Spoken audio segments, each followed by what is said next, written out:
The Buffalo Sabres are doing that thing again, and we'll talk about much more after this short break.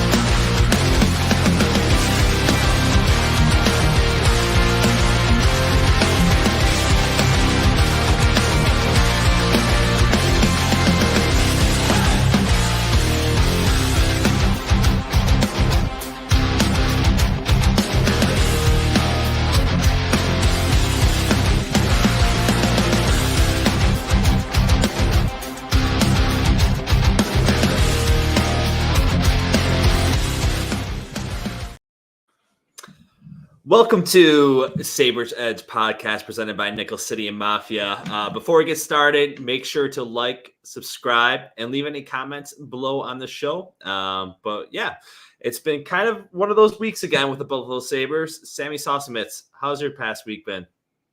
My week, it's been great. I've had a great time. New Year's happened. My sister had her birthday. No complaints with like my general week. When it comes to the Sabres, I mean, it's not great. Yeah. 2-1 this week isn't fantastic. What about you? How's your week been?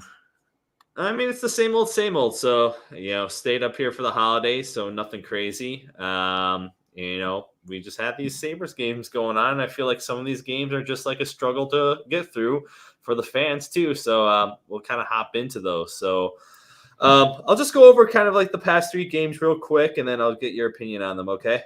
All right. So, the first game last week, we had the Boston game. The score ended up being 4-1 Boston with Eric Johnson getting the only goal. The notable stat that I noticed was the power play was 0 for 6 in that game. Followed by the Buffalo Sabres beating the Columbus Blue Jackets 3-2. We had goals by Quinn, Middlestat, and Skinner had the overtime goal. The power play was 0 for 1. But the Buffalo Sabres did have 42 shots compared to Columbus's 20 shots. And then the third game of the week was the Ottawa Senators game, 5-1. Tage Thompson had a goal, and the power play went 0 for 3 again. And for all you face-off percentage people, I looked at those stats real quick. Sabres are pretty much even on every single game. They're actually 50-50 with the Senators. I believe they were like 55-45 with the Bruins, and they're around like a 43, or no, a 47-53 with the Columbus Blue Jackets. So yeah, there's another stat to throw out to you people. Sam, what are your thoughts of the games this past week? I mean, so like we kind of talked about it last week. I didn't really expect us to beat Boston. I didn't expect us to have a good stretch of 3 games between Toronto. Who was after Toronto? It was Toronto, Rangers, Boston. And, you pull 3 out of 6 points from there. Okay, whatever. You lose to Boston. We go against Columbus, and we play them like you'd expect us to play a worse team than us. Like, we were definitely controlling the run of play. They got a point. It was kind of strange. We did very, very poorly on that power play that you mentioned. I think they got one of their goals just after that power play, but they were already on a breakaway when it happened, when the power play ended. It was like a whole crapshoot. That was embarrassing. The power play's been embarrassing. And then I'll be real with you. After I think it was the 4th goal against Ottawa, I was like, I can't watch this. It was really bad. I think that there's you can lose a game and it can still be a fun watch. We just looked miserable out there. It looked like we were intent to just be kicked around. Yeah, no, exactly. There's fun competitive losses, and there are games where the team didn't show up. And there were two games this week that happened in, with the Boston game and with the Columbus Blue Jacket, the Ottawa game. The Columbus Blue Jackets game being an outlier. And that's kind of what's making this season frustrating is that in those games where they get down fast, there's no competing the team really, maybe until like the third period. Yeah. And that's what's just, I mean, it's not the losing part of it. Like you mentioned, I didn't expect us to be winning against Boston. Would have been a nice treat. But the way that they just went down in that 0 for 6 on the power play was just, I mean, and I'm pretty sure their penalty kill had more shots on net than our power play at one point. I think. I don't know. I'd believe you. Yeah, I'm pretty sure when it was obviously when it was not 5-3. I believe when they were like 4-3. No, yeah, 4-3. That the Bruins had a couple more shots than the Sabres power play, which is just it's the frustrating part with this team. And I know it's the power play has just been the common theme, but just the team trying to get into the offensive zone has been a struggle all season. And I don't feel like they've tried to make any changes into how to get the puck in there and set up in the offensive zone.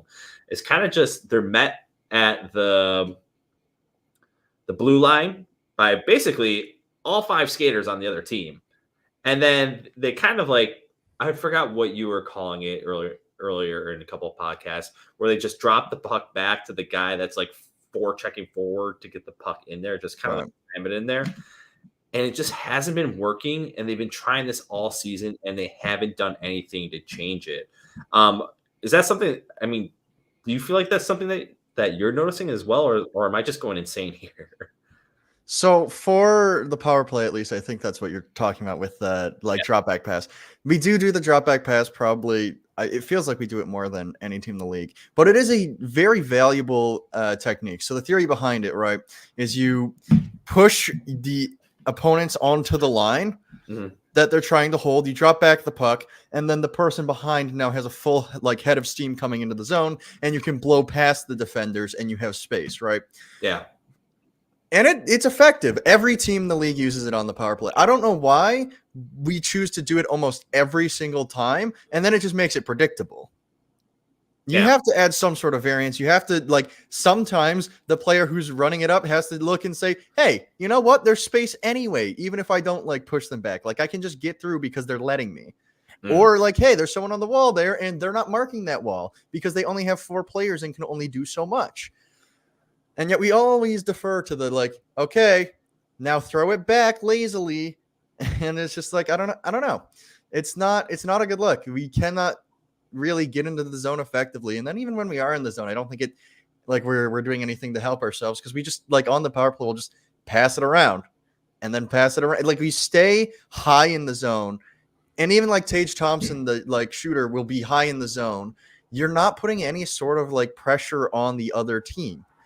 If you're gonna have Tage and Darlene sit at the top of the zone and pass it back back and forth to each other, the other team's not feeling threatened. They don't have to move. They have one guy stand kind of in between them. And guess what? If one of you actually winds up to shoot, then they're gonna be there. It's all gonna be seen by the goalie. It's gonna be seen by the players in advance. You're not adding any danger. You need to be able to move it around the zone more, and you need to get Thompson the puck not just at the top of the zone, but near the circle. Yeah. But I don't know. I think there's so much wrong with the power play right now that I'm not even able to look at the entries and be this is definitely why it's not working. Yeah. Because it's not working sometimes, but we get into the zone enough where we should be able to score some power play goals, but it's just atrocious. And we cannot seem to get any sort of offense going once we're actually in the zone either. So everything just feels like it's not working. Yeah. Overall, the power play is just a struggle. And that's just something I know that's the one thing to getting into the zone is just the only thing. But when they do get into the zone, it's also a struggle for them to keep the puck in the zone. Because I feel like the other team's defense is right on top of them and knocking the puck away easily and then getting it out of the zone. Well, that's why you need to move it to someone who's not just the people at the point. If you make them move to unique positions, one, you're going to make them break their formation. And two, you're going to tire them out. If you're playing some more high-low, now a player has to move further instead of just kind of dot to They're just like back and forth between Tage and Darlene. It doesn't make sense. It just doesn't make sense why they do that. Yeah. Something interesting to note is that last week, I believe it was, Don Granato said that he's going to be putting his mark on the power play. Don Granato then falls sick, and I think for all 3 games, maybe only for 2 of them, maybe the last 2, but we've had Seth Appert manning the bench because Don Granato has been sick. How do you think Seth Appert has played, and do you think that it's better than Don Granato? I mean, he hasn't really shown anything, to be totally honest with you. I mean, the only thing that I heard, and that it was listening to the guys on After the Whistle, was I think he benched Peterka after that. He botched. Oh man, now I'm losing words right now. This is how much I'm trying to think right now. Basically, breakaway, where he botched that breakaway, where he could have had easily go Peterka. He supposedly got benched after that. I didn't watch too much of the Senators game, to be totally honest with you. Yeah, again, I stepped out. I excused myself after a second because it was just painful.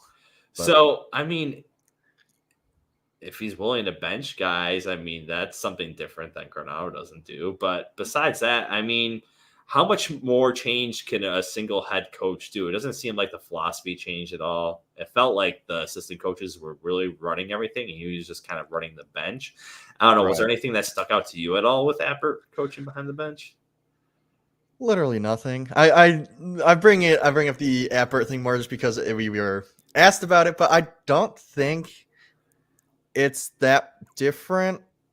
Because one, yeah, you still have the assistant coaches there, and you're just like putting someone in as filler and being like, all right, Appert, you're filling in for Granato. We're not even sure that he was actually filling in as head coach. He was there and Granato wasn't, but like, I'm sure that a lot of the voice was still of the assistant coaches. And on top of that, they talk about like a system-wide philosophy, and that in Rochester, they try and play a similar system so that the players are more adjusted when they end up in Buffalo. So I'm sure like philosophically it's very the same down there, and therefore bringing up Appert to replace Granato is kind of a like, yeah, they're following the same system anyway.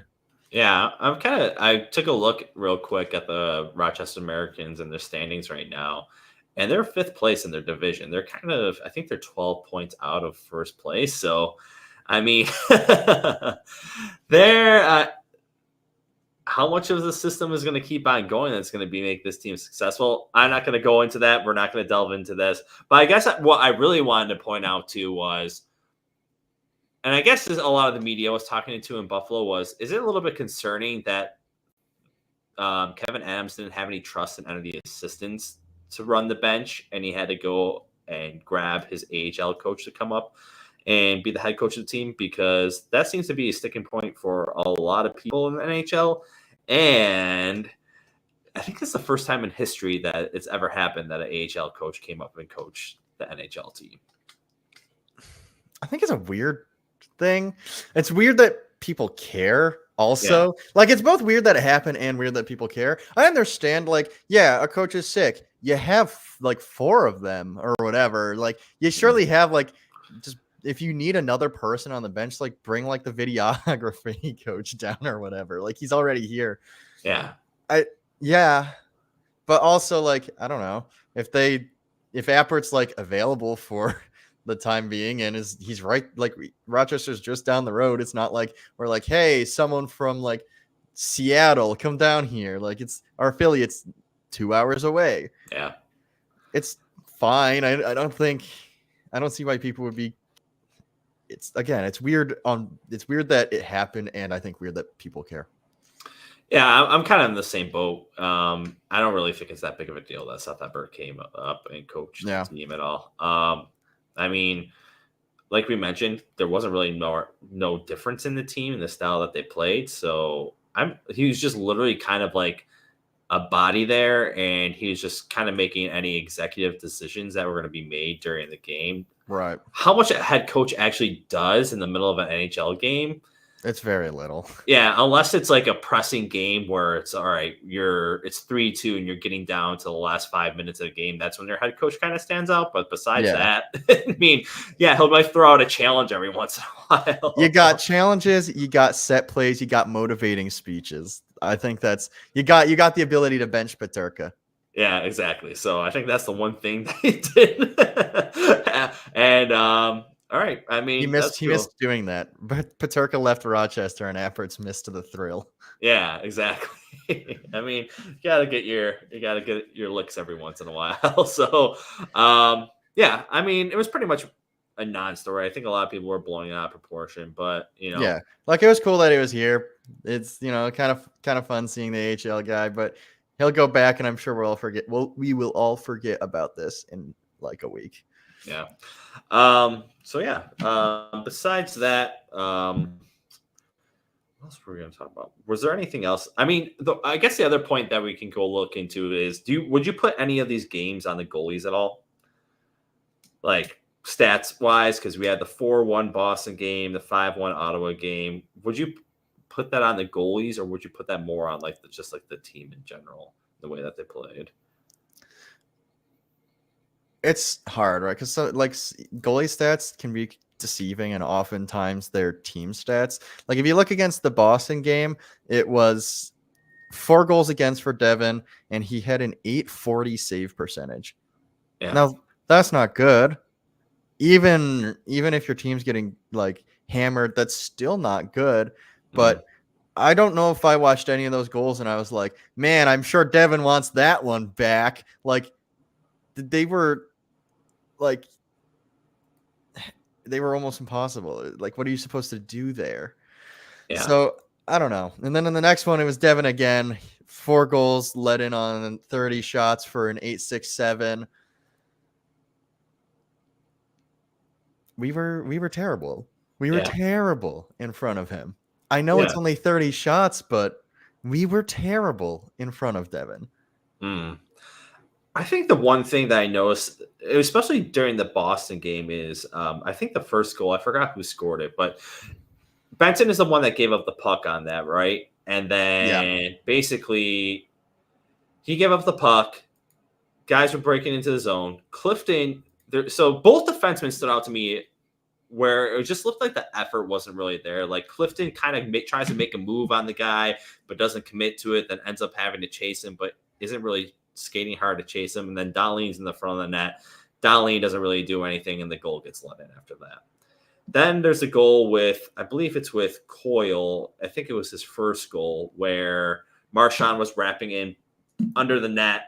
And then there was Darlene was kind of like right on, I wouldn't even know what the zone was, but he wasn't in front of the net, but he was kind of like not in the corner, but right by the net.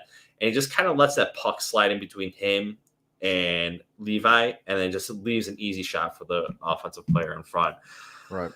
I really don't want to put any either of these games on the goaltender, any of these games on the goaltenders, just because that's just kind of it's a theme where this team isn't really trying anymore. I don't know if it's like if they don't have pride in what they're doing anymore, or if Darlene's trying to do too much and it's just too much on his plate right now, or what's going on.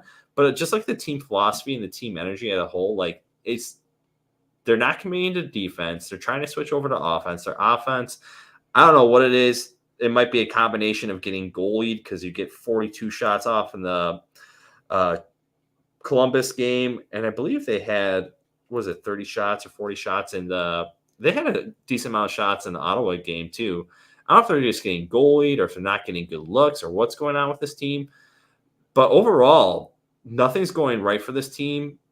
And they're not showing the effort that they're trying to make this change or trying to get something going. It's just overall the team's just kind of collapsing in on itself and imploding. And as fans, it's making it hard for all of us to watch this game. I mean, Mike, when contracts come up next year with the Sabres season, I mean, we might have to talk a little bit because we've been talking about the same thing and slogging through the season right now. It's a long season, but it's just kind of been tough overall for everybody here. And I think you can feel like the energy is just kind of leaving the Sabres in general, where the season started off, hey, we're going to be a high scoring team, to now it's just like, no one's really caring about this team at all. It's tough to see. I know we mentioned it off air. It's, you don't want to root against this team because you still love this team and you want to support the players. I mean, you do have a good group of players there. You have a good group of coaches there too. And it's hard not to cheer for them, but also it's just the struggle bus has been real for all of us here. Right. Yeah. Yeah. It's definitely, I think you said it best. It is a slog. We are getting through this season. And again, it's just like before the season starts, it's the hope that kills, right? You thought, we all hoped that this was really going to be it. This is going to be the year. And we all really believed it. And now it's just, we're almost halfway through the season. We might even be at this point. It's all gone. All that hope is gone. And all that we're left with is just like, I don't know. I don't even know what to call this emotion because it's somewhere between like, I can't even be disappointed anymore. Like, yeah, it's tough to be disappointed. It's like, I shouldn't have expected anything. That's where it's kind of disappointed in myself that I really thought. But yeah. And that's just like every other fan of the Sabres too, is that, and the Sabres pumped it up themselves. I mean, you ended last season, you're 1 point out of the playoffs. All the players are saying, we're making the playoffs next year. We're committed to the playoffs. The coach is saying that. The GM is saying that. And, you get the fans' hopes up. Yeah, I think everyone kind of knew what was going to be going on, or the moves that you're going to need to make in the offseason to kind of make that happen. And the team kind of fell short on that end. No veteran goaltender that has, some sort of semblance of an NHL career.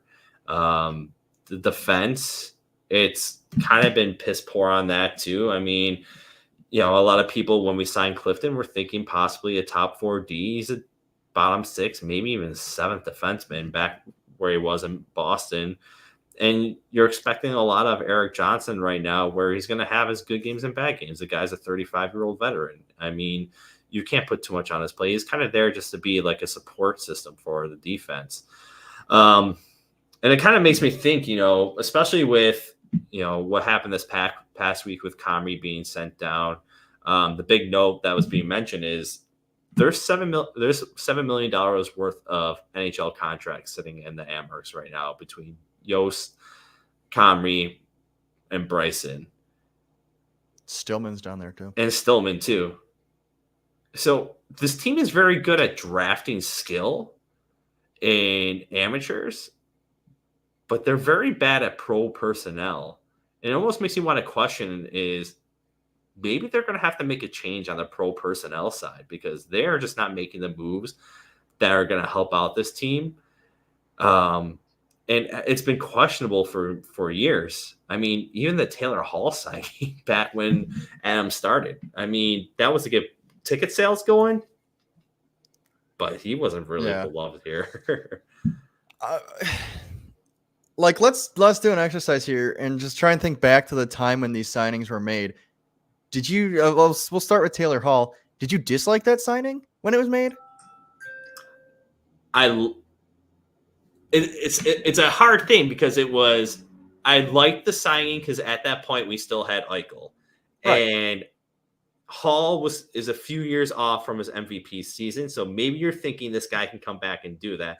And the guy's a proven name in the NHL. We kind of knew the deal what was going to be going on with Hall on that 1-year deal is if the Sabres were going to be making the playoffs, he's going to be traded for a pick and prospects.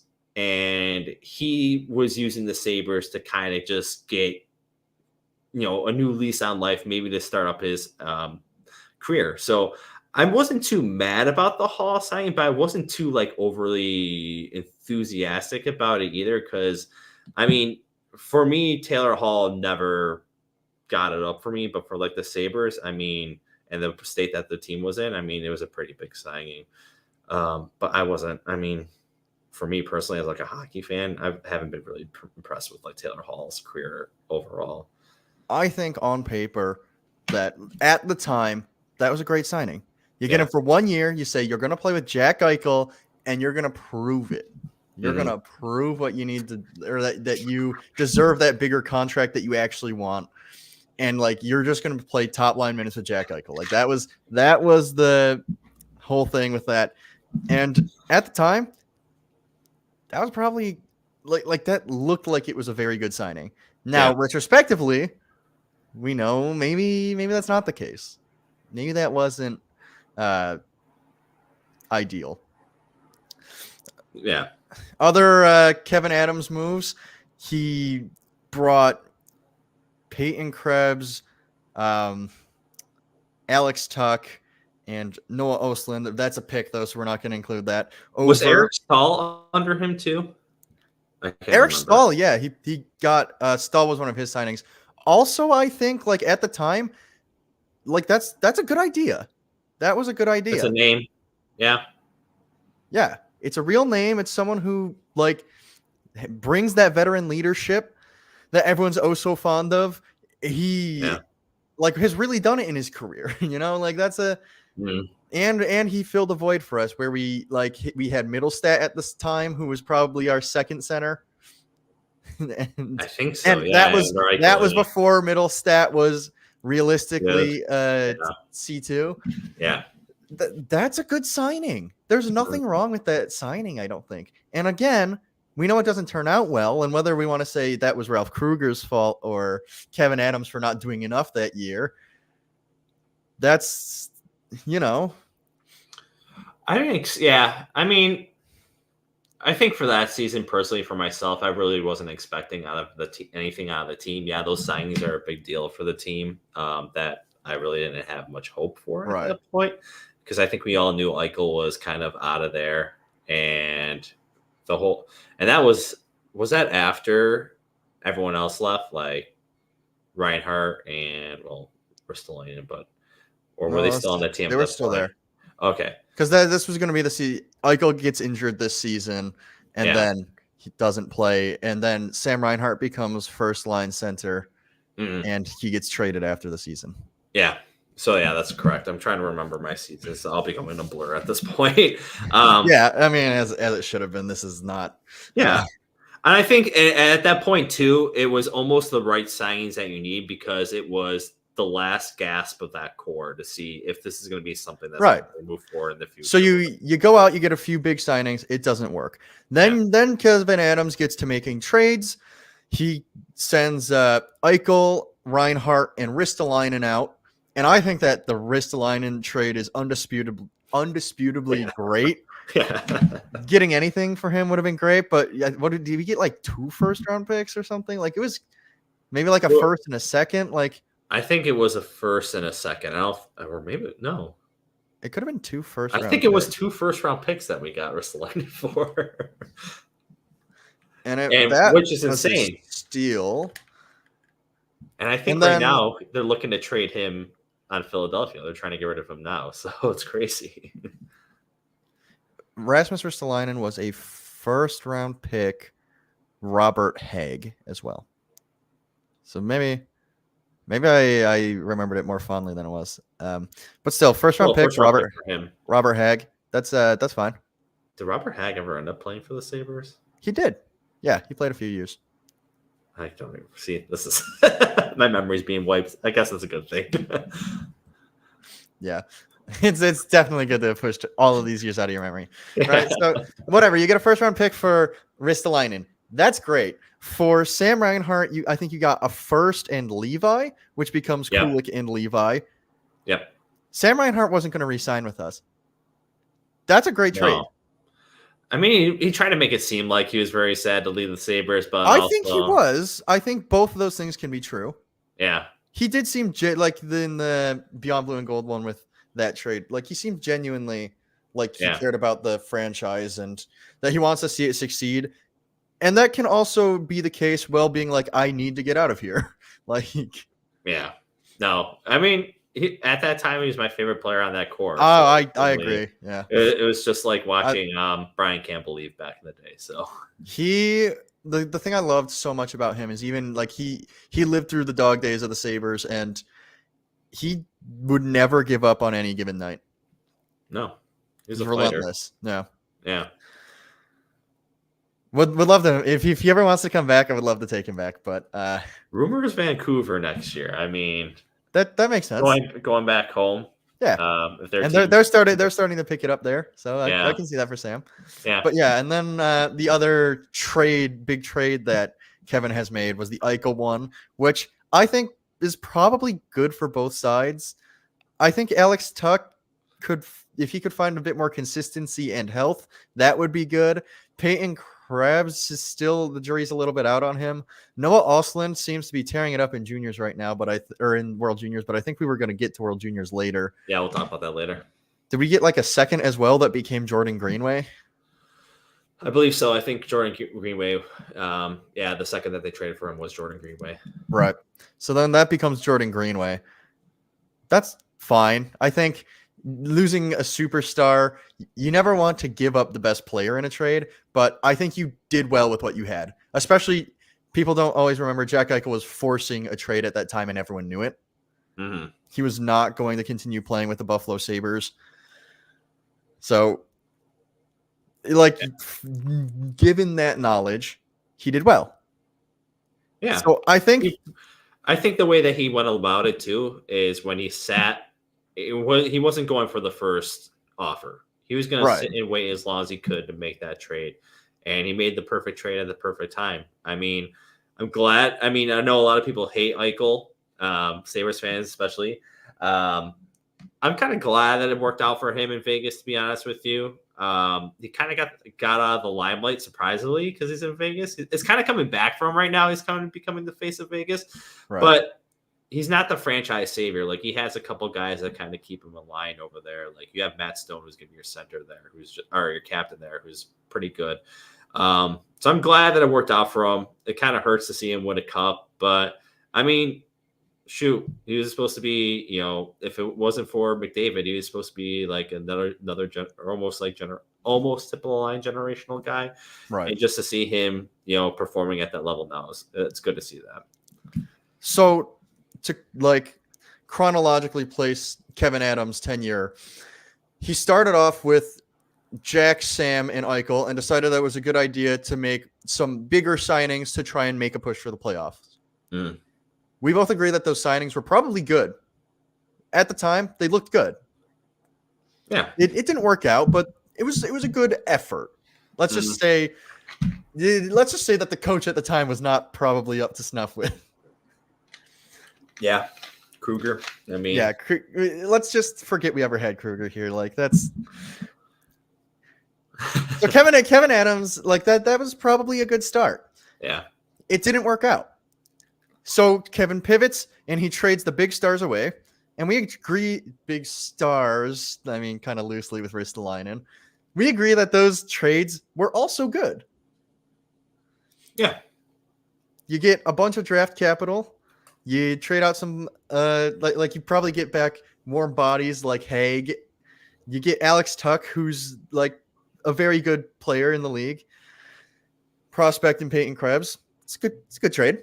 Mm. Good trades. You get our future starting goaltender in Devin Levi. Let's hope so. Hope it works out. Jury's still out there, right? Yeah. But like it's all promising things. Yeah.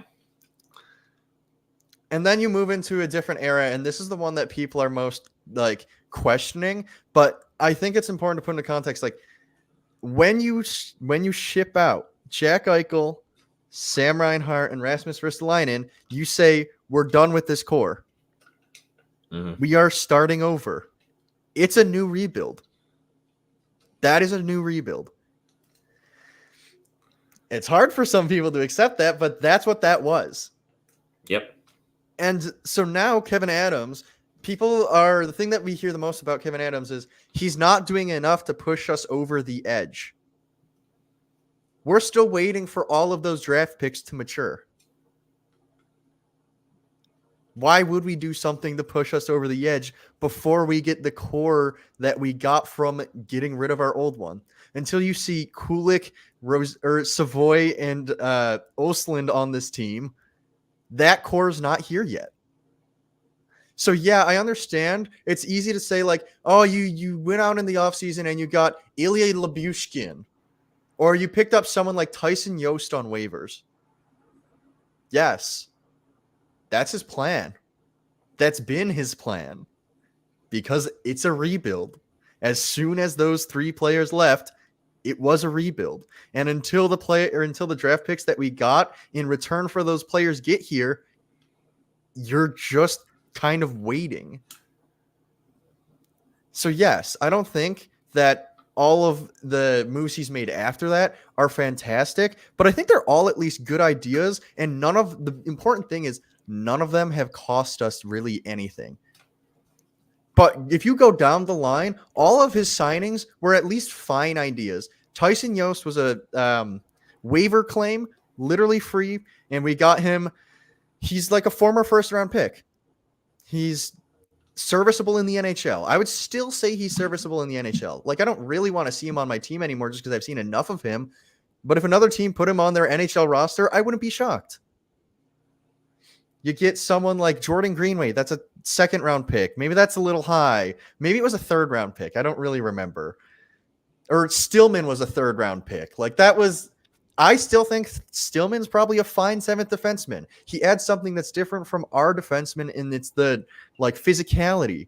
If you rotate Stillman in once every few nights and just let him, like, just destroy people's bones out on the ice, like, that's fine. He's fine.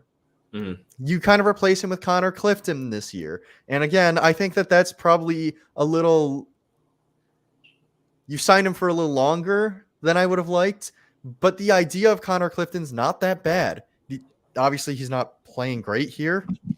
Mm-hmm. But a lot of these players I don't think are bad pickups. Eric Comrie, like, he was great in his last year before he came here as a backup. So we hoped that we could say, hey, maybe you're a starting goalie and it's just kind of a, unseen potential kind of thing. And that was a good idea because he had like a 937 save percentage the year before he came here. And like, it was only 20 games, but if you can up that to like 40 and maybe have like a 920, you've just like kind of stolen a starter goaltender for 2 years for like no money. These aren't bad ideas. And especially, I think you can do that with the assumption that you're still waiting. You're still waiting for that rebuild to come to fruition. You can do that with Connor Clifton because, like we said, fans were hoping he would be a like 3rd, 4th defender. Yeah. You can take those kind of risks when you're San Jose, when you're Anaheim, when you're in a rebuild. Because if you strike gold with one of those things, if you allow Tage Thompson to play first line center, even though he literally hasn't put up like 12 points in a year, sometimes it works. Yeah. And so like, I don't mind that we're taking these liberties as like a big picture thing during what is a rebuild, but it hurts because there was hope this year. Yeah. Again, in the grand scheme, I don't even like, you wouldn't have expected us to be in the position we were in last year, 1 point out. Maybe we overperformed. Maybe, I don't know. But I think Kevin Adams, has done a good job, regardless of all the like hate he's getting for he's not doing enough for the team right now. He's not trying to push you over the edge right now. Yeah. That was never the plan. He's not afraid to make bigger moves, whether it be long contracts or signing Taylor Hall. That's not like, I don't think he's afraid to make those moves. He's not afraid to make a blockbuster trade. He's done all of those things. Right now, he's waiting. He's buying time until the prospects that we got until like even like the prospects, some of the ones that are here, like Devin Levi. I do think he's like realistically can be our goalie of the future. He's not it right now. It was unfair to expect him to be. Mm-hmm. I don't think that Kevin deserves like really any of the hate. Yeah. No, I agree with you on most of the stuff. When you're in a rebuild, you can't expect guys to come over here and sign free agent deals and be outstanding players who are going to be coming over. You're going to get guys who are on the last legs of their career, or guys who are trying to, like you said, a Comrie, who's a backup, had a pretty solid season as a backup, was trying to make his name as a starter. That's going to happen. Those type of players, you're going to have to sign those guys who are in a rebuild. And you're just going to have to take shots in the dark at some point. So, no, I totally agree with your assessment on those. Taylor Hall at the time, too, like that's the other thing. It was the last gasp of a core that they're trying to restart. Now, if the coach was the problem there, maybe. Probably most likely, to be honest with you, with Ralph Kruger. Yeah, Ralph Kruger was embarrassing. Yeah. So, I mean, it's a lot of things, but I also think there's part of me, too, where we're still waiting on the prospects. But you always can't put all your eggs in the basket for the prospects too. No, you can't. Yeah. But I don't think you start really trying to like overbuild your team until those players are at least here, until you get a real sense of like what they can and what they will be. Yeah. I'm just worrying that we're going to have a perpetual door of, we're waiting for prospects to come in. We have prospects. We have our core here that we're trying to get. They get pushed out because the core that we have here is burned out and doesn't want to play in here. Then we insert prospects here, and then we do this again and again and again until finally you're just like, when are we going to have a solid team here at some point? So that's my main concern with that. And where it's just, I'm sitting here too, and I'm thinking of like, well, what is going to be the future captain of this team? Is that guy on this roster right now? I mean, I don't know, because if you have a guy that's been sitting on a team that's been losing forever, do you want one of those guys to be a captain on your team? Does he have the voice and does he have the veteran leadership to do that? I don't know, but that's another conversation that we could have at another time, because we have a lot of inexperience on this team. Our coaching staff's inexperienced, as well as our teammates too. So I just want to go to the chat real quick because we have some people coming on here. Yeah. Tom first. You always have to shout out Tom. Thanks for coming on. So yeah, too many goals getting let in, top shelf. UPL Levi need to train with nunchucks or something. I mean, that could definitely help. Maybe they could play with nunchucks. If only UPL were just a little taller. Yeah, totally. I mean, 6'4" is a little short. Let me tell you. He's 6'5". 6'5". Oh, damn. Well, that's still too short. Maybe a little bit too tall. Yeah. Congrats to Tuck's baby. So, I mean, a few days old, and Tuck's baby must have done something. Did he sign a contract with the Sabres? NFL playoffs. We got a couple weeks. I see a Josh Allen photo there. Yeah, let's hope. What's up, guys? Thanks for coming on. Lady Ryder. Hand pink waving. I think that's supposed to be an emoji. Yeah, it's supposed to be an emoji. Hello. Tom, Levi was at the Sabres Insight tonight. Funny dude, very young. Do you know what Sabres Insights are? I do not know. I wonder if it's just like kind of like a round table panel. Like a meet or greet. Tom, let us know more about that so we have an idea. John Paul O'Keefe, we've been on a rebuild for like 20 years. Yeah. More like 13 years, but it feels like 20 years. Feels the like thing is they are like, I think Kevin's rebuild is its own thing. Like, yeah, we have been in a rebuild, but they have been different. I think that's maybe even sadder. I mean, like I said, it's a perpetual door of core rebuild. Yeah. Hopefully you get this one to end. And NFL playoffs. The Buffalo Sabres, I think, need a new coach. I don't enjoy watching the Sabres. Just seen Pittsburgh 5-1 last 6 games. I mean, I think there's a lot of things going on with this team. I know we had this. There's a few shows back where I went off on Granato, then I went off on the team after that. There's a lot of things going on with this team, which we can't give a definitive answer. Now, my statement is I don't think Granato is going to be the coach that pushes this team into the playoffs or into the Stanley Cup. But I think right now he's kind of the coach that you need to hopefully develop these players. I know it doesn't look good right now, but we'll see. I mean, it's just been a down year for everybody at this point. I don't know if you have anything else to add to that, Sam. Yeah, I think that I've been contemplating my feelings about the coaching thing for a while. I don't think for the team that it's necessarily productive to fire the coach right now. Yeah. But it might be like it's close, right? Like it's obviously we're all having these discussions like it's close. The team's not performing well. Yeah. But it might be worthwhile to do it just for like the fans' sake by saying like, hey guys, it's not going well and we acknowledge that. Like that might just be worthwhile. Because listen, the team, as much as they try and not let it happen, the outside voices get into the locker room.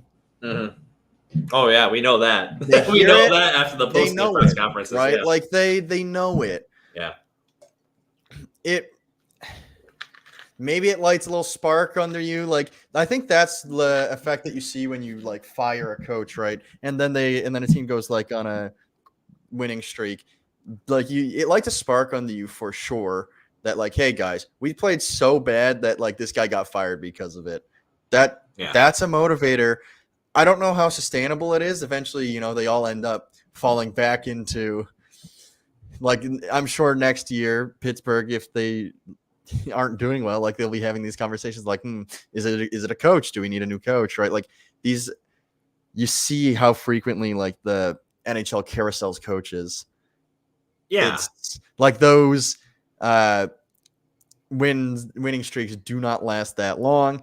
We saw it with Vancouver recently. Bruce Boudreau was their savior at the end of one year, and then they started the next year and they didn't have that same spark anymore, and they were still bad. Like, and so I don't know. His name's been thrown around with the Sabres too. I mean, as possibly he would be a good fit for this team. I mean, I've never been impressed with Bruce Boudreau. Yeah, he's kind of still a player's coach. I mean, I don't know. The thing is, like we mentioned in a couple last few shows ago, is okay. You fired Granato now. Who's going to be your head coach? Because you just sent Seth Appert up here to be your head coach because I don't know, the whole system, like, oh, we don't want the assistants to be getting away from their meetings, blah, blah, blah, whatever. I don't know what the truth is in all that stuff. If you don't trust your assistants or it's whatever, who knows? But I don't think you're going to call Seth Appert to be your head coach. So you're going to have someone in line that's going to be doing that. And that guy's not going to be signing on for half a season. Right. They're going to be wanting a couple more years. So you're going to have your ducks in a line when you're going to be firing a coach and then bringing in a new guy because he's going to want to bring in his assistants. And it's just a whole new system and philosophy change in the middle of the season. And that's going to be – you're not going to get any better with that, to be totally honest. Exactly. So again, you might get that spark that helps like momentarily, but at this point, I don't think that a short spark is going to thrust us into the playoffs. And you look at like the teams this year who fired their coach, they didn't really get that spark. I mean, the Blues they didn't really do anything. Ottawa really didn't do anything. It's just an overall. I wouldn't say it's a bad team in the sense of this season. The team has a lot of skill, but the potential is gone and the motivation is gone right now for the season. It's already a lost season. It sucks that it happened halfway through the year. So and then Pittsburgh just went 5-1 in the last 6 games. I mean, how sustainable that's going to be for the Penguins, I don't know. They're an old team. That's their biggest question mark. Is what did Letang have? He had 5 points in 5 games, right? As a defenseman, or what was it? Or 5 points in 1 game, right? Was that big thing that happened recently? He did something crazy. I mean, I don't know. I don't watch. I don't follow. Yeah, me either. I saw this stats recently. I mean, it's not sustainable. I don't think Pittsburgh Penguins are going to be sustainable. And if they get into the playoffs, they're not making the cup. they're not going to be competitive. I know you got Sidney Crosby, and I know you got Malkin. Malkin's showing his age. And then, you have Gensel, who might be your third best offensive weapon on there. And then, maybe Carlson might be your third, or maybe he might be your best. Yeah.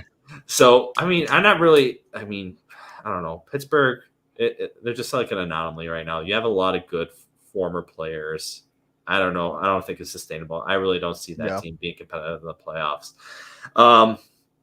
And a couple more comments. Tom says the Q&A with two Sabres and Duffy. All right. I don't know if that's on YouTube or where to catch that out. I'll have to check that out next time. Let me know, Tom, where I can find that. And then NFL Playoff says, did Dominic Hasek ever have a son? Oh, we need him. We need a defense and a goalie.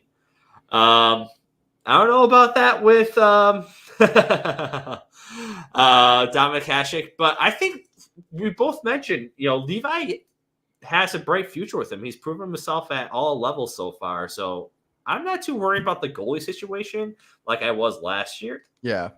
Again, we're talking about the future, though. Yeah. It's for this year. We don't. Our goalies are Luukkonen and Levi this year. Yeah. Settle up. And the biggest thing with this team this year, and I've mentioned it before, I just don't want the losing to affect them too much. Right. I feel like Levi has a strong head on him. And I think if UPL still keeps on having a solid continues the solid season like he started off with last year, then he shouldn't have anything to look down upon either. They're two solid goaltenders that can have a bright future with this team. But at the moment, it's just the team overall. It just looks bad. I don't even know what else to say to people at this point. It's tough. Yeah. And then, John Paul O'Keefe. It's tough being a small market team in any league, unfortunately. Yeah, we talked about this last week. The biggest thing with the Sabres is you've gone through a lot of years of losing. Fan attendance is down. I'm sure the Pagulas aren't making a lot of profits off this team like they're expecting. And I know someone mentioned, I think it was Paul Hamilton on WGR mentioned, and it kind of why I brought it up too with the AHL dollars is Botterill was fired because he had a lot of NHL contracts on the AHL team too, which made it seem interesting that, the same situation is going on here. So like you said, these guys were stabs in the dark. I don't know how Bryson got his contract. He was just arbitration signing, right? I think. Yeah, I think it was an arbitration signing. Yeah. Yost, it was just another guy. Like you mentioned, it's just a body waiver claim. And he didn't have a bad season with the Sabres last year, but he's also not the guy that you want playing 1 seed that you had on the last game with him on the team. Yeah. And then Stillman, another shot in the dark. See what happens. So no. Overall, I know a lot of. The biggest thing is fans that we have to realize, and I always tell myself, it's not my money. I can't worry about the contracts too much. It's just the commitment and the investment that we have to all those veteran teams. And then John Paul O'Keefe, maybe we need better scouting. I don't know. Longest playoff drought in all of sports sucks. Yeah. Again, you were talking about the pro scouting seems to be an issue for us as we keep picking up. And that's the thing. You mentioned we're in a rebuild. Not many good veteran players want to go on a team that's rebuilding unless you're doing huge dollars. That brings up the small market thing as well. You're in Buffalo too. The biggest thing to get these players in here is going to have winning and not being in the middle. Not having to rebuild. So that's tough. It's overall losing. Losing makes everything tough. We saw that with the Buffalo Bills. And we're seeing it right now with the Sabres, which stinks. But like you mentioned, we have a lot of skilled, prospects that, they're going to have a bright future with us. So, we're going to transition into that real quick because, the World Juniors are going on. So you want to see some positive with the Sabres right now. I'd definitely be checking out the World Juniors. So we have 4 guys in there right now. Yuri Kulik, he is actually the captain of Team Czechia. And he has 4 goals, 4 assists, 8 points. It's kind of on par with him right now. And Czechia actually beat Canada today in the World Juniors. I think. Yep. Did Canada get knocked out then? Yep. Canada is the quarterfinals. So Canada is out of the tournament. Yeah. So they're gone. USA is actually the favorite this year, I believe. Yeah, I believe they were. Yeah.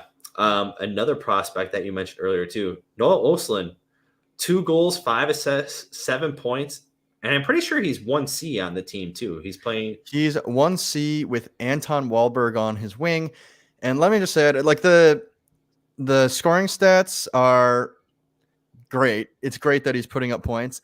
Yeah. Watch him play. Yeah. It's awesome.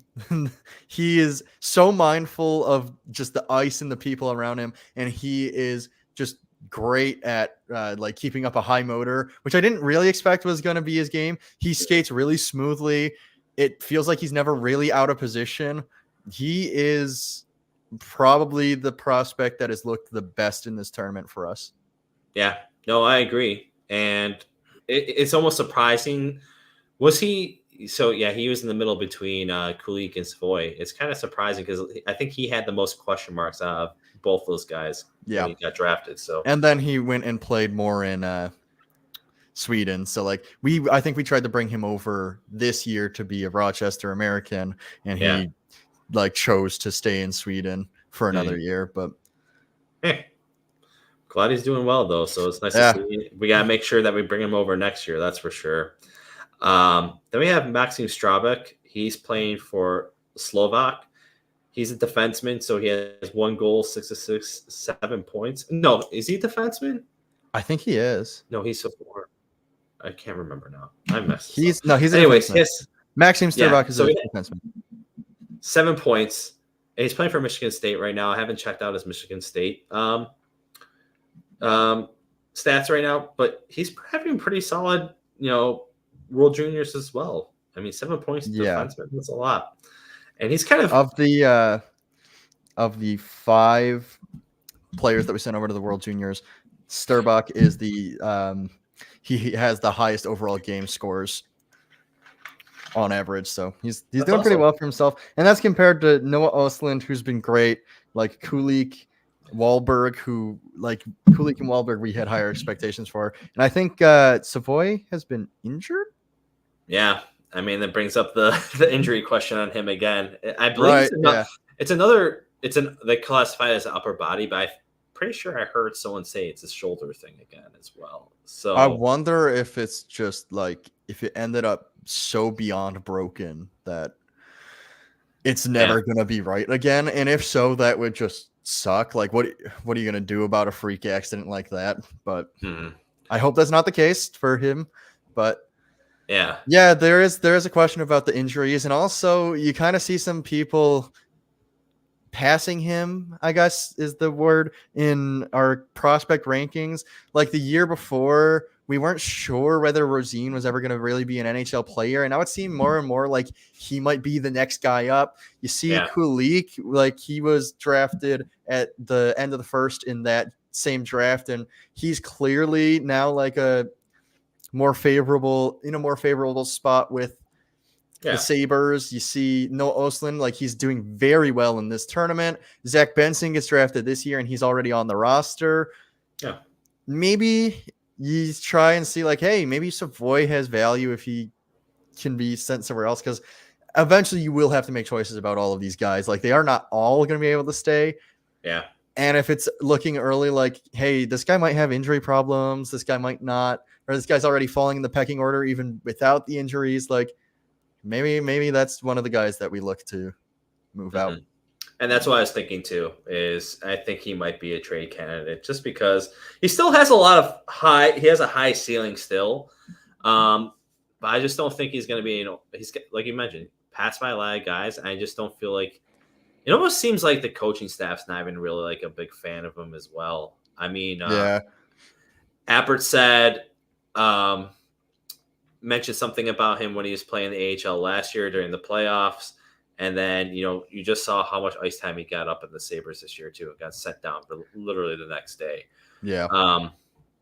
I just think his style of play, and for his size too, and his injuries, I don't think the Sabres are really in love with the guy anymore, especially when you got Benson, who overall Benson on that team was the best player. And some people say Benson actually made Matt Savoy a first-round pick, possibly. Right. I think that there is merit to Matt Savoy's drafting. I was at the the prospects tournament. Yeah. Or I was at that was the prospects, or maybe it was like the or like the between Those weird ones, like the blue and gold scrimmage, and like Matt Savoy was the best player on the ice. I remember hearing that. Yeah, that included Benson, that included Anton Wahlberg, that included Sturbach, I believe. And so there were some. I think they had Kulik and Rose, or no, they didn't go because they were coming from the playoff run, so they didn't get put into that tournament. But there were still a lot of like real prospects, good prospects. We had some of the Russian guys around. Yeah, and it was Savoy was clearly the best player. Yeah, I actually didn't pull up the stats on Antoine Wahlberg. Do you have him? He's been all right. I don't know his like exact goals or like assists, but I just know like the general consensus is that he's been okay from people who watched. Yeah, that's kind of what I've read too, and I think overall, I mean, he's kind of more of like a power forward style player too. Yeah, he's not going with the skill, so I don't. That can mesh weirdly in juniors, where like there's a lot of like skilled players that end up on those teams. Mm-hmm. So yeah, and so maybe the power forward, it just kind of is a weird mismatch. But yeah, well, it's good to see him and Oslin on the same line too. I mean, help develop chemistry. Definitely. Yeah. I guess the one thing that's just a bummer about the World Juniors is that, we don't get to see our Russian guys play at all. I mean, there's a lot of guys out there that, we have some high end skill guys, and we have Novikov is like, he's killing it down in Rochester right now. It would have been awesome to see those guys on the ice. So I guess that's the one downside that we have. We don't get to see those guys just because the Sabres have been having a propensity to draft more Russians in the past couple of years and take that risk on them. So that's pretty much all I had for like the World Juniors. I don't know if there's any other news that you had stick out to you at all. I think that's a good World Juniors update. It's letting everyone know how our players are doing, and John Paul O'Keefe is thankful for that. Yeah, and I don't know. Czechia made it to the made it through the quarterfinals to beat Canada. That's for people who actually care about World Juniors. That's cool and interesting. Yeah, but beyond that, I think it's playing out about how you'd expect. Yeah, no, and it's kind of funny that you see Canada go out just because you see the top prospect of next year, Macklin Celebrini, is on the team right now. Yep. He really actually wasn't too much of a standout in the World Juniors, to be honest with you. I thought he played well. I thought he played well in what I saw. I think Bedard ruined it for all top prospects at this point. Right, like Bedard was kind of, he's kind of crazy. But I like.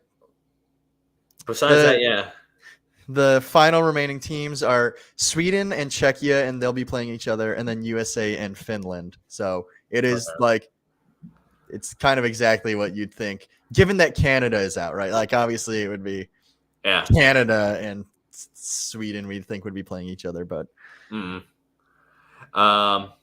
so it'll be interesting. Definitely take a look out for those games. I mean, watch the highlights, guys. They have like the compressed games. They're like 4 minutes on YouTube, unless it's the Canada games, because they make those a little longer. They give you like 10 minutes of highlights from the Canada games. But definitely like Sam mentioned, watch Oslin play. I mean, the way the guy plays is just amazing, and it's exciting to see this guy in the talent pool right now and see what he can do in the future. Tom says bring back Malcolm Subban. I've heard him say this a couple of times. Tom, listen, he's the vibes coordinator. He'll sing your anthem for you. He's great to have around the locker room. If you need to send him down to the AHL, he's been in the A for a while, so it's not a big deal.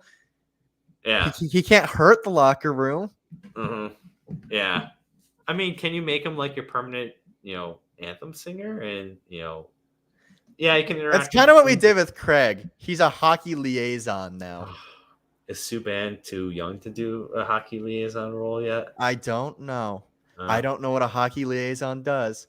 I'm pretty sure they just have Craig like putz around the locker room with the boys, and that's what Yeah. that's what his official job is. But they had to give him a title that wasn't hockey putzer, but like Yeah. I mean, hey, just he slaps up the boys and just tells them, "Hey, tough one out there. Get them next time." That's what I would say every single time, and they just yeah. goes back and gets the free meals at the nutrition bar.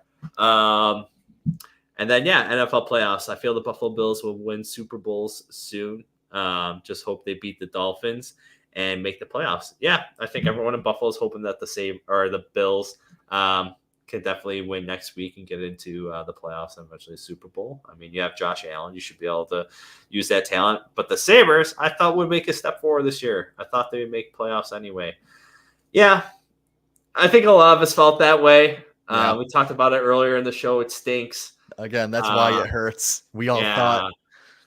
It's the combination of them having that hope up for the Sabres, and then it's just, I think the other thing, like we mentioned, it's just frustrating that they're not really showing the effort really anymore, and it's just tough watching overall. And then John Paul O'Keefe. Yeah, definitely check out the World Junior highlights. I mean, watching Olsen play is just, it's kind of refreshing because I don't think we've seen much of him. No, yeah, he's like you see the like Kulik and Rosane highlights because they're in the AHL. You never really see the European guys when they're playing out there. Yeah, so it's exciting. Definitely check them out. I mean, prospects-wise, the Sabres have a great future. I mean, if these guys can all pan out, that's going to be awesome. They're going to have a very high-skilled team. The thing is, they also don't even need them all to pan out. Like that is how like rich our prospect pool is right now. Mm-hmm. And that's why like you can have the conversations about like, yeah, okay, I'm okay letting go of Savoy at the moment. Like that's crazy to say that. I think last year people were flipping out like, no, we can't trade Savoy, and that's like, okay, maybe we can get rid of Savoy this year. So yeah, I mean, but I hope he gets healthy, and I hope he has a good season too. Yeah, whether he stays in the Sabres system or not. I mean, you just always want the best for these guys. Getting out of the prospects real quick, I guess we'll just kind of go over what our next couple of games are going to be.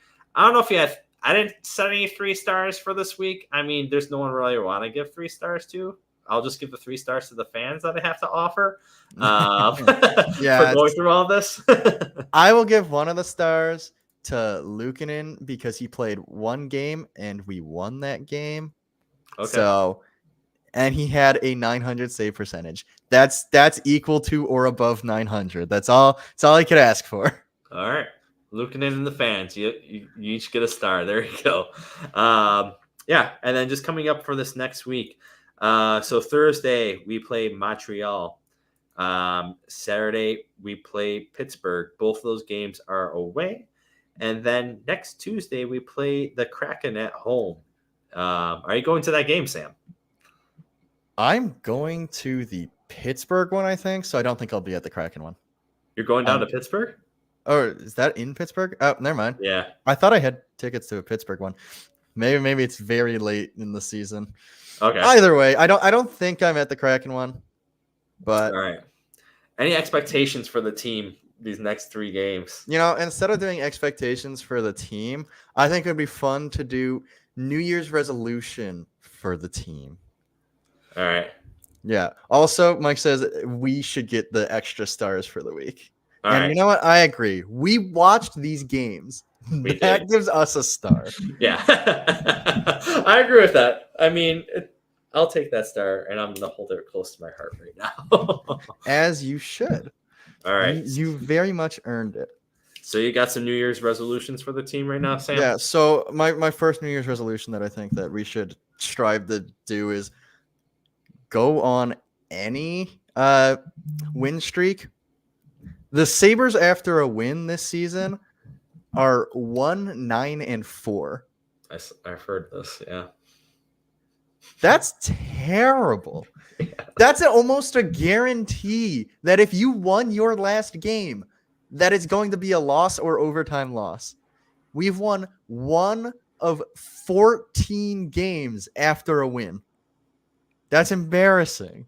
Mm-hmm. That is part of the reason why this team can't do anything because there's been no momentum. Anytime we get a win, it's followed immediately by a loss.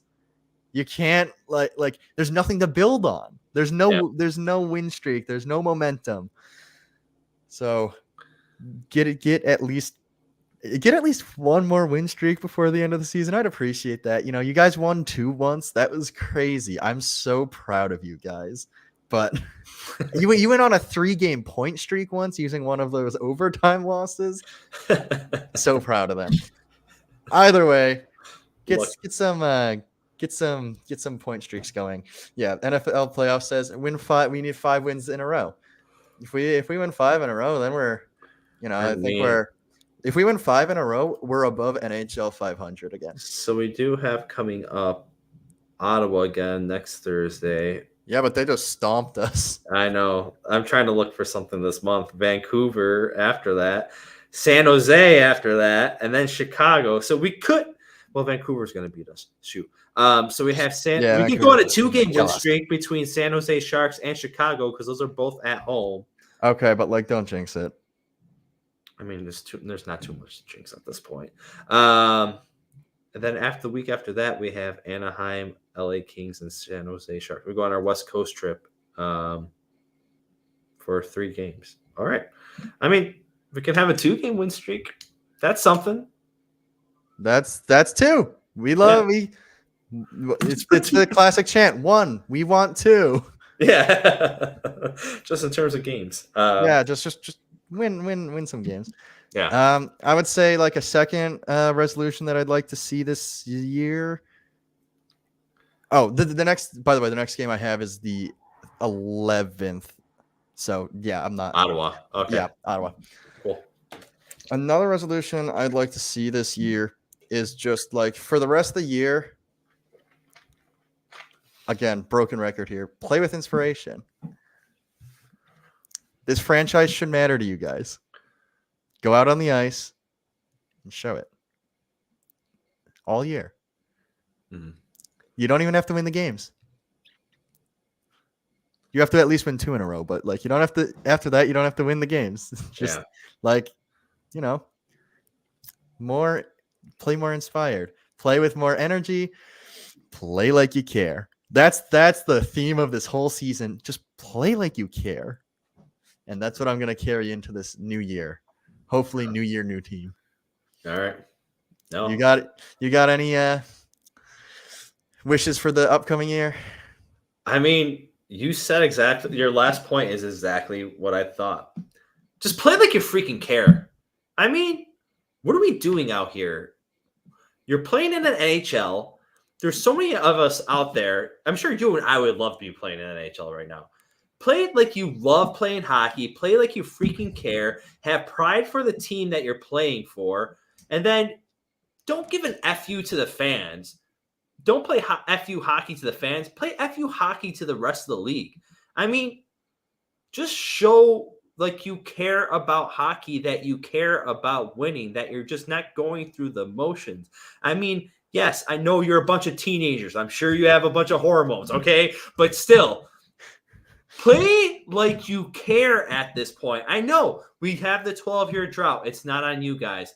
But you should take a little bit of ownership to kind of help that power you forward.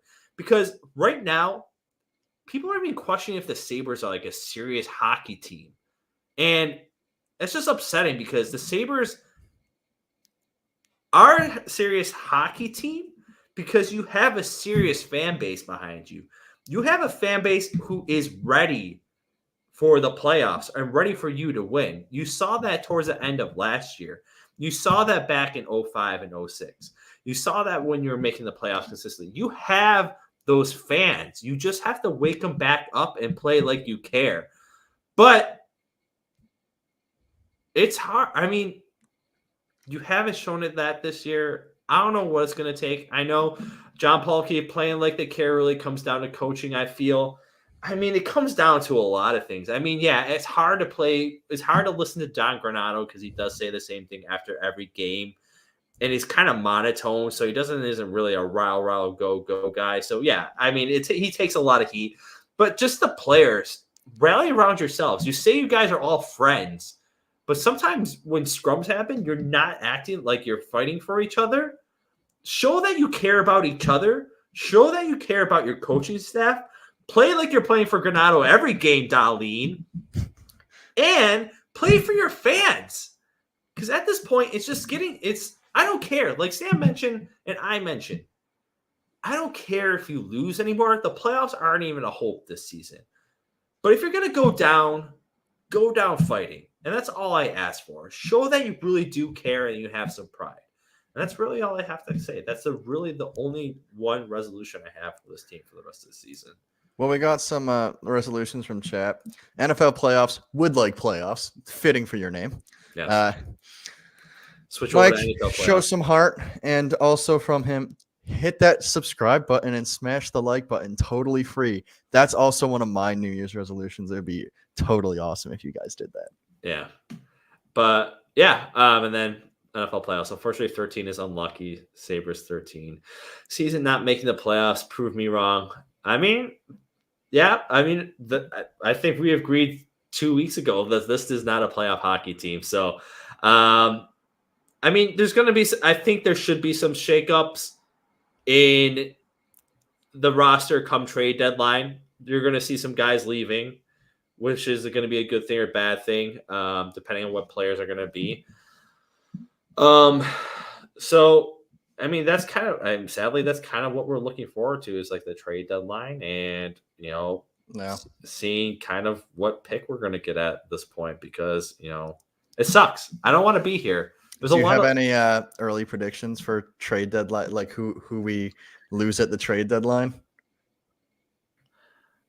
I almost feel like Middlestat is definitely gone at this point. 1 year left, and it's not on the player. It's just the position. Age. Yeah, position. Oh, I just mean like position, like the age and the contract, like age, contract. And I think the Sabres too, they have a lot of centers in their system as well. They can't fit this guy anywhere. So I think he's definitely gone. Eric Johnson might be gone too. Maybe they trade him to a contender. He'll probably play 7th D somewhere else. And then I think could they just still trade Olofsson? Maybe. Is there going to be a I kind of forgot he was here. I thought about that. I was going to ask you earlier. I'm like, did he play at all these past 3 games? I don't think he has. Yeah, so I could see him. That's tough though. Where you can trade him for something like a very low pick, I guess. I don't know. Yeah. It doesn't matter at that point. Like if you can get something for him, why not? Yeah, exactly. But besides that, your top 2 lines are basically set, and even like your third line between Greenway and Benson, those guys are going to be on the team. You could ship out like Girgensons is like the only last person I could possibly conceive moving. Yeah.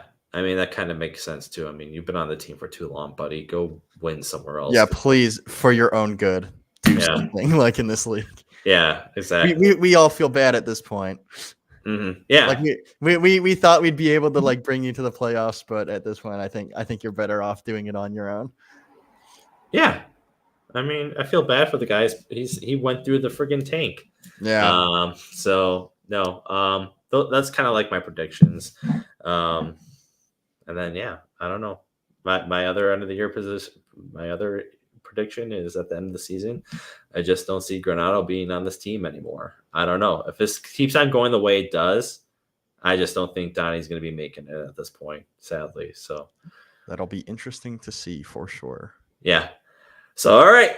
I think we're going to wrap up the show here. But I want to thank everyone for coming out and watching the show and participating in the chat too. We have some new people. John Paulo, NFL playoffs, and I believe we had Lady Rider too. So if you're not subscribed to Nickel City Mafia, please hit the subscribe button. It's free. You even can take the notifications off as well if you don't like the dings, but definitely put a notification on. So when the shows do pop up, we talk about hockey and we talk about football as well. So yeah. Oh. All right. Like and subscribe. Leave some comments too on the show as well. I'm sorry, I'm reacting to this last comment. The Waffle Bowl. Yeah. For sure. Congrats on that one. There's no Waffle House in the state of Maine. There's no Waffle House in the state of New Hampshire. How far do you have to go for a Waffle House? I'm gonna check that real quick. Let's do that out While live. while you're checking that, I'll just read the incoming comments. NFL playoffs, lol. It's the 104th NFL season. The Bills won 1 and lost 4 Super Bowl. Or wait, if the Bills won 1 and lost 4 in Super Bowls, long shot. Lol, we'll see you again. Yep. Let's hope this is the year. The Bills got this year, I believe. Good show, guys. Let's go, Buffalo. Thank you so much for tuning in, John Paul O'Keefe. Now, Timmy, do you know how close your nearest Waffle House is before we wrap this up? Because this is important.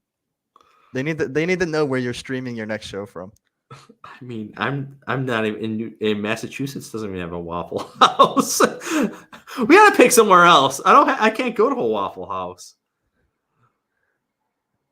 Yeah, I mean the Northeast, even towards like New York City, there's no Waffle House. Well, I'm pretty because sure you're making your way down south.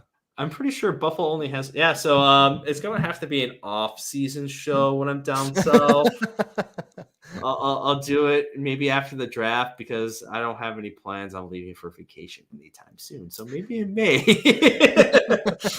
You guys, Mike, you're just gonna have to keep on top of me. I don't mind a Waffle House. Like I said, the food is decent, but 24-hour live stream of me driving down to find a Waffle House. I mean, that's enough punishment in itself. Who's gonna be paying my gas bills for that, huh? All right. We're going to have to set up a Patreon for my gas bills to driving to find a Waffle House. A GoFundMe to get you to a Waffle House. Yeah. All right.